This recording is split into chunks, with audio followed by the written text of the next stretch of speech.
In this video, we're going to talk about basic modeling. Let's first draw a point.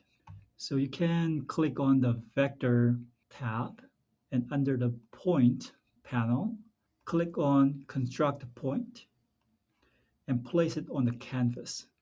Now you'll see a point on the top view of the Rhino viewport because by default, the values for X, Y, and Z are set zeros. When you hover your mouse over those input parameters, you'll see the value in the context window. If we want to change the input values for X, Y, and Z, we could give a slider and select the number slider. Now we can set the value of the slider as the input of the point by dragging the knob on the slider and plug it into the knob on the X parameter. Now the X value is controlled by the slider. You can drag the dot on the slider to change the X value. For now, it's really small. It's a 0 to 1. So you'll see that the movement is very little. I can put another slider for Y value. This time, instead of just type slider, I can type a number I want. For example, I can do a 15.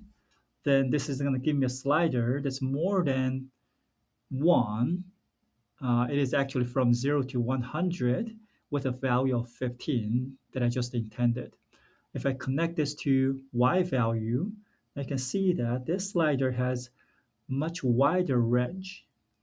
If you want to change the range of the slider, X slider, you can double click on the name of the slider, which is on the left portion of the slider. And on the top, you can just type X. This will change the name of the slider. One more time, if you double click on the name of the slider, you can also change other properties. For example, in this case, this is a real number, which is a floating point number with a decimal point of 3 digits. You can reduce the digits if you want, and you can increase it if you want. Also, you can change it to an integer value. In that case, there's no decimal point associated with an integer value. Or you can set that to even numbers or odd numbers, depending on what you want. Let's set this to an integer value. Currently, it is from minimum of 1 to 1 with a range of 1. I can change it to, let's say, from 0 to 10 with a range of 10 and the initial value of 5, for example. Then the properties of this slider have changed. I have a range of from 0 to 10, and you can see that it's a much wider range. I can adjust the location of the point or the coordinates of the point as I wish. You can also change the name of the slider by right-clicking on the name of the slider and just type the name on the first line of the context panel, for example, Y. That's much quicker. Another useful tip is that you can quickly put a slider with a specific range on the screen. You can bring out the search box and type 0 less than 20. This will give you a slider between 0 and 20.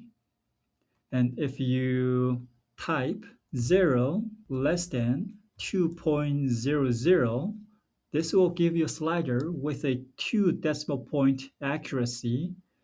If you type -5 to 5, this also can give you a slider with the negative values. Since I don't need these sliders, I'll select them and hit delete to delete all the sliders. One more important input component is panel. You can search panel. This can present various information that you are interested. The quicker way of bringing out a panel is to type // in the search box, and that's much quicker.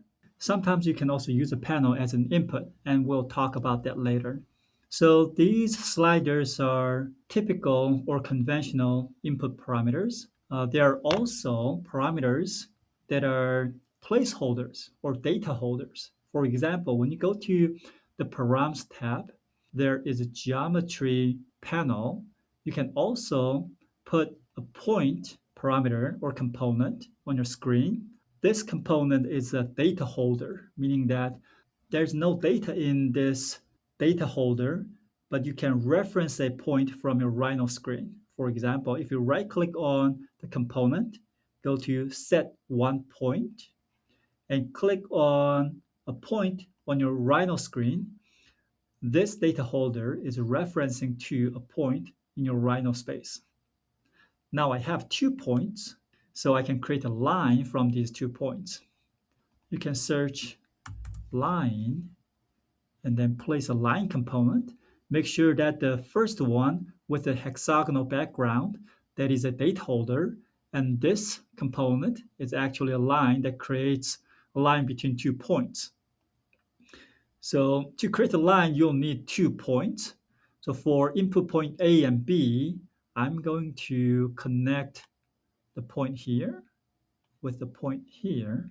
And you see that there's a line created on your Rhino screen. So this line only exists on your Grasshopper canvas, meaning that in your Rhino, you cannot select the line or move the line or do any other operations. There's a way to create a geometry on your Rhino viewport. We call that baking. You can select this line component, bring out the context menu by clicking on the mouse wheel, and there's a egg icon which bakes the geometry into Rhino space. Now, if you select the line in your Rhino viewport, you can actually select the line and you can actually move the line, scale the line, and delete the line because it exists in your Rhino viewport. Another way to bake geometries into Rhino space is to right-click on the component and select Bake. The benefit of this approach is that you can bake the geometry into a specific layer. Conversely, you can also reference geometry from your Rhino to Grasshopper. For example, from your Params tab and place a curve component, which is data holder, onto your canvas. And you can draw a line or curve in your Rhino, then select the curve and right click on the curve data holder and select set one curve. In this case, you just referenced the line in your Rhino space in your Grasshopper component. So you can see that whenever I click on the component, it turns into green, which meaning that they are referenced to each other. So when you have geometries in your Rhino space and they are referenced inside your Grasshopper, when you save your file, you need to save your Rhino file as well as your Grasshopper file. If you only save your Grasshopper file, or when you delete the geometry in your Rhino, the data inside your Grasshopper component will be gone. I'll undo the operation, bring out the geometry. Another way to keep the geometry solely inside your Grasshopper file is to internalize the data, which meaning that this component is not referencing a geometry in your Rhino, but rather it's internalized into this component. In this case, even if you delete the geometry from your Rhino, the curve will still exist inside your Grasshopper component. In this case, you only need to save your Grasshopper file without saving your Rhino file. If for some reason you internalize the data in the component and you don't need it anymore, you can right click on the component and clear the value, and this will reset the value in your component.